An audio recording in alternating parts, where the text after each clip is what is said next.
ఈరోజు వాక్యము ఆదికాండము 44వ అధ్యాయము 19 నుండి 24 వచనాలు. ఏలినవాడు మీకు తండ్రియైనను సహోదరుడైనను ఉన్నాడా అని తమ దాసులనడిగెను. అందుకు మేము మాకు ముసలివాడైన తండ్రియు అతని ముసలితనమున పుట్టిన యొక్క చిన్నవాడును ఉన్నారు. వాని సహోదరుడు చనిపోయెను. వాని తల్లికి వాడొక్కడే మిగిలియున్నాడు. వాని తండ్రి వానిని ప్రేమించుచున్నాడని చెప్పితిని. అప్పుడు తమరునేనతని చూచుటకు అతని నా యొద్దకు తీసుకునిరండని తమ దాసులతో చెప్పితిరి. అందుకు మేము ఆ చిన్నవాడు తన తండ్రిని విడువలేడు, వాడు తన తండ్రిని విడిచిన ఎడల వాని తండ్రి చనిపోవునని ఏలిన వారితో చెప్పితిని.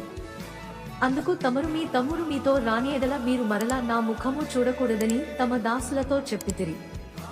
కాబట్టి నా తండ్రి అయిన తమ దాసుని యొద్దకు మేము వెళ్లి ఏలిన వారి మాటలను అతనికి తెలియచేసితిమి. దేవుడు ఈ చిన్ని లేఖన భాగాన్ని దీవించి ఆశీర్వదించునుగాక. ఆమెన్.